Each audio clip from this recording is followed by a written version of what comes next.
আজকে হইলো শুক্রবার, তাই একটু দেরি করে ঘুম ভাঙলো, কারণ আজকে আর কোনো অফিসের যাই ঝামেলা নাই, তাই অলসতা করে ঘুম থেকে দেরি করে উঠলাম। তো বাইরের দিকে দেখার জন্য চলে এলাম জানালার কাছে, আর বাইরের দিকে দেখলাম খুবই সুন্দর ওয়েদার, মেঘলা মেঘলা আবহাওয়া, হয়তো যার কারণে ঘুমটা ভালো হয়েছে। আর আশেপাশে পরিবেশটা ভেজা ভেজা লাগতেছে, মনে হয় রাতে কিছু বৃষ্টিও হয়েছিল। তো এবার ভিতরে চলে এলাম আর চোখ রাখলাম টিভিতে, একটু খবর টবর দেখলাম, কারণ আজকাল দেশের যে অবস্থা, খবর না দেখলে কিছু জানতেই পারি না, কারণ কখন কি হয় কেউ জানে না। সেই জন্য বাইরে থেকে এসে প্রথমে খবর দেখি টিভিতে।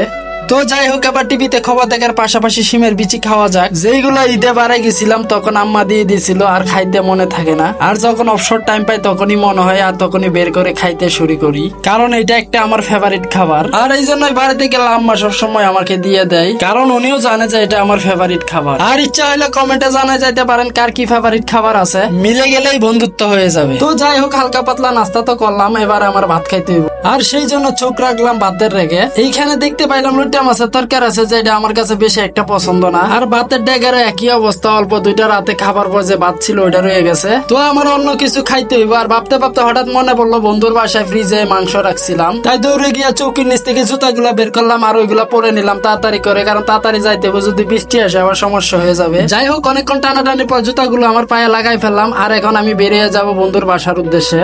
আর সেই জন্য আমি দরজার কাছে চলে গেলাম, আর আস্তে করে দরজাটা খুলে ফেলবো এবং বেরিয়ে যাব আমি। আর আরেকটা কথা ভাবতেছিলাম, দরজায় তালা লাগাইবো কিনা, কারণ বন্ধুর বাসা তেমন একটা দূরে নাই, যাবো আর আসবো, তো এত কিছু ভাবার সময় নাই, যাই হবার হবো তাড়াতাড়ি এখন চলে যায়, আর তাড়াতাড়ি করে চলে আসতে হইব, না হলে আমি যদি বেরিয়ে যাই আর চুরের দিকে ঢুকে যাই সর্বনাশ হয়ে যাবে। তো বলতে বলতে চলে আসি 2 তলায়, আর আমি থাকি 4 তলায়। তো আশা করি কিছুক্ষণের মধ্যে নিচে পৌঁছে যাব আমি। তো বন্ধুরা, এখন আমি নিচে চলে আসি, আর বন্ধুর বাসার রাস্তার দিকে হাঁটতে শুরু করব।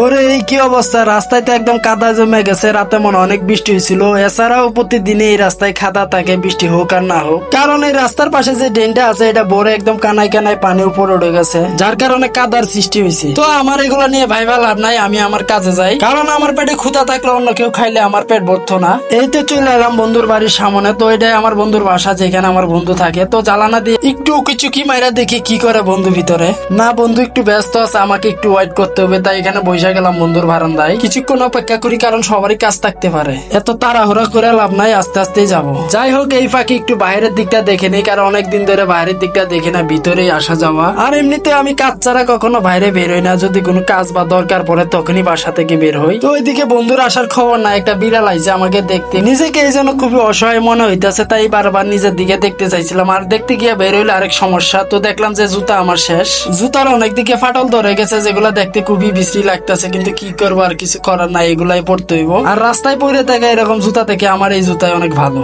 সেইটা মনে করে মনে আর কোনো কষ্ট হল না, চুপচাপ বয়ে লইলাম বন্ধুর আশা। জানি না কখন তার কাজ শেষ হইব আর কখন বাইরে হইব, সেই জন্য ওয়েটিং করতেছি, খুবই বিরক্ত লাগতেছে, এতক্ষণ বসে থাকে একা একা ভালো লাগে না, এই জন্য একটু হাঁটাহাঁটিও করতেছি, এদিকে ওদিকে যাইতেছি, কারণ একটা কথা আছে না যে অপেক্ষার সময় খুবই লম্বা হয়, সেই জন্য আর আমার সময়টাও যাইতেছে না। আর মনে মনে চিন্তা করতেছি, এত কিপটামি করে কি লাভ, আজকে যদি আমি একটা ফ্রিজ নিয়ে নিতাম তাইলে আর এত কষ্ট করতে হইতো না, আর এত অপেক্ষা করতে হইতো না। যাই হোক, কি আর করা, এভাবে সময়টা পার করতে হবে, আর অপেক্ষা করতে হবে কখন আইবো বন্ধু। তো ওয়েট করতে থাকিস, দেখি কখন আসে।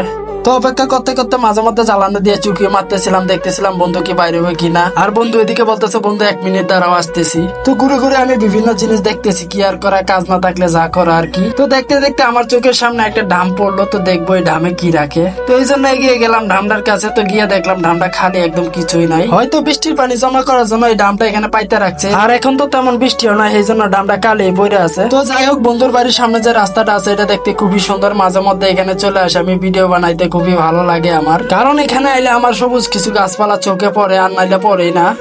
যাই হোক, এবার অবসান শেষ হবে মনে হয়, বন্ধু বের হইতেছে। তো দেখি বন্ধু আমার জন্য কি নিয়ে আইছে, হাই হাই, এই তো দেখি বন্ধু খালি হাতে বের হইলো, হয়তো ভুলে গেছে, এই জন্য আবার ঢুকে গেল, আর এইবার নিয়ে আইলো আমার জন্য সোনার হরিণ। এই মাংসটা এখন আমার কাছে সোনার হরিণ, কারণ এটাকে রান্না করে খাইতে হইব। তো কিছুক্ষণ বন্ধুর সাথে গল্প টল্প করার পর আবার বাসার দিকে চলে যাইতেছি, কারণ অনেক বেলা হয়ে গেছে, আর এইদিকে আমার ক্ষুধাও লাগছে, তাই একটু তাড়াতাড়ি করে যাইতেছি। তো আজকে এই পর্যন্তই, সবাই ভালো থাকবেন, ধন্যবাদ সবাইকে।